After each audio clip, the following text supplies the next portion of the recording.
সরকারি কর্মকর্তাদের ৫ বছরের বেশি থাকা ঠিক নয় মন্তব্য প্রধান উপদেষ্টার। বাড়ল শিক্ষকদের বেতন সুবিধা, জুলাই থেকে কার্যকর। সৌদিতে থাকা ৬৯,০০০ রোহিঙ্গাকে পাসপোর্ট দেবে বাংলাদেশ। আওয়ামী লীগ থেকে বিএনপিতে যোগদানের পরদিনই দুই পক্ষের সংঘর্ষ। নির্বাচনে না থাকা দলগুলোই গন্ডগোলের কথা বলছে পররাষ্ট্র উপদেষ্টা। দর্শক, গ্রামের কাগজের সকালের খবরে আপনাকে স্বাগত জানাচ্ছি। আমি প্রত্যাশা আক্তার নিশা। শুনছিলাম প্রধান প্রধান শিরোনাম, এছাড়াও রয়েছে রাশিফল। এবার চলুন যাওয়া যাক মূল আয়োজনে। প্রযুক্তি নির্ভর বিশ্বে তাল মেলাতে সরকারি কাঠামোয় বড় পরিবর্তনের আহ্বান জানিয়েছেন প্রধান উপদেষ্টা ডক্টর মোহাম্মদ ইউনূস। তিনি বলেছেন, প্রযুক্তির গতি এত দ্রুত যে নীতি প্রণয়নকারীরা দ্রুত অপ্রাসঙ্গিক হয়ে পড়েছেন। এ কারণে সরকারি কর্মকর্তাদের ৫ বছরের বেশি একই কাঠামোয় থাকা ঠিক নয়। Digital device and innovation expo ২০২৬ উদ্বোধন অনুষ্ঠানে তিনি এই কথা বলেন। প্রধান উপদেষ্টা আরও বলেন, প্রতিটি প্রতিষ্ঠানকে ১০ বছর পর পর নতুন করে ঢেলে সাজানো প্রয়োজন। তিনি তরুণদের উদ্যোক্তা হওয়ার আহ্বান জানিয়ে বলেন, চাকরি জীবনের একমাত্র লক্ষ্য নয়, প্রযুক্তি তরুণদের সবচেয়ে বড় শক্তি, আর সেই শক্তিকে কাজে লাগিয়ে ভবিষ্যৎ বাংলাদেশ গড়ে তুলতে হবে। সহকারী শিক্ষক শিক্ষিকা পদনাম অন্তর্ভুক্তি এবং উচ্চতর শিক্ষাগত যোগ্যতার ভিত্তিতে অগ্রিম বর্ধিত বেতন সুবিধা প্রদান সংক্রান্ত নতুন প্রজ্ঞাপন জারি করেছে শিক্ষা মন্ত্রণালয়। শিক্ষা মন্ত্রণালয়ের মাধ্যমিক ও উচ্চ শিক্ষা বিভাগে জারি করা প্রজ্ঞাপনে বলা হয়েছে, অর্থ মন্ত্রণালয়ের ২০২৪ সালের ৩০ অক্টোবরের সম্মতির আলোকে চাকরি বেতন ও ভাতা আদেশ ২০১৫ এর ১২ এর ২ নম্বর অনুচ্ছেদ অনুযায়ী তৎকালীন এডুকেশন ডিপার্টমেন্টের ১৯৭০ সালের ১৭ জুলাইয়ের মেমোরেন্ডাম নম্বর ৮৩২ এর তফসিলে সহকারী শিক্ষক শিক্ষিকা পদনাম অন্তর্ভুক্ত করা হয়েছে। একই সঙ্গে উক্ত পদে কর্মরত শিক্ষকদের জন্য অগ্রিম বর্ধিত বেতন সুবিধা সংযোজন করা হয়েছে। নতুন প্রজ্ঞাপন অনুযায়ী দ্বিতীয় শ্রেণীর এমএড বা মাস্টার ডিগ্রিধারী শিক্ষকরা একটি অগ্রিম বর্ধিত বেতন ইনক্রিমেন্ট পাবেন এবং প্রথম শ্রেণীর এমএড বা মাস্টার ডিগ্রিধারী শিক্ষকরা ২টি অগ্রিম বর্ধিত বেতন ইনক্রিমেন্ট সুবিধা পাবেন। প্রজ্ঞাপনে আরও সাজানো হয়, এ আদেশ ২০১৫ সালের ১ জুলাই থেকে কার্যকর হবে। ৬৯,০০০ রোহিঙ্গাকে বাংলাদেশের পাসপোর্ট দেওয়া হবে, তবে পাসপোর্ট দেওয়া মানেই তারা বাংলাদেশের নাগরিক এমন নয় বলে জানিয়েছেন পররাষ্ট্র উপদেষ্টা তৌহিদ হোসেন। তিনি জানান, ত্রুটির কারণে প্রচুর রোহিঙ্গা বাংলাদেশের পাসপোর্ট নিয়ে সৌদি আরবে গিয়েছে বহু বছর আগে। তখন হাতে লেখা পাসপোর্ট ছিল। এর মধ্যে প্রচুর দুর্নীতির অভিযোগও রয়েছে।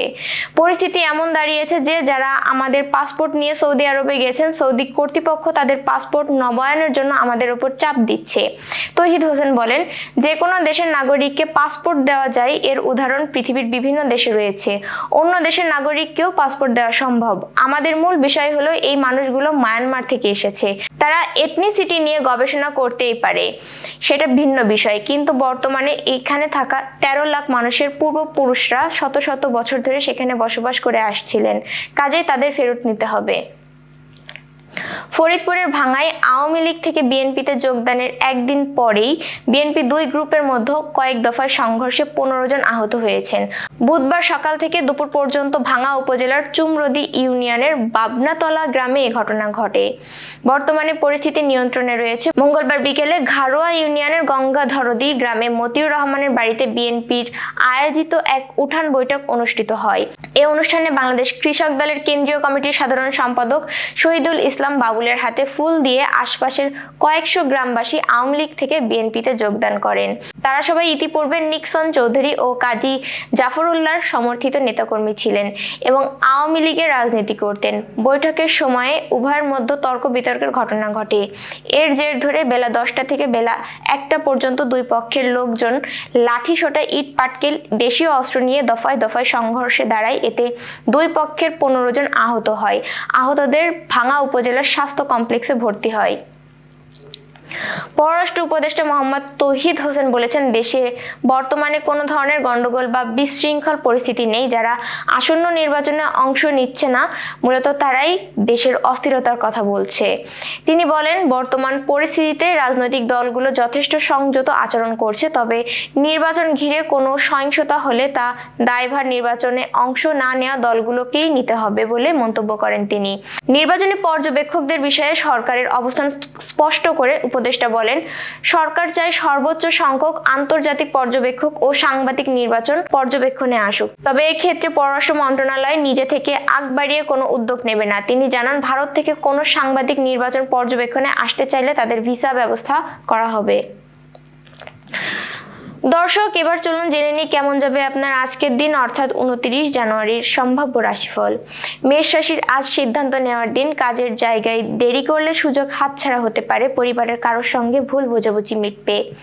বৃষ রাশির অর্থনৈতিক দিক একটু শক্ত থাকবে। পুরনো পাওনা ফেরত পেতে পারেন, তবে খরচ নিয়ন্ত্রণে রাখুন।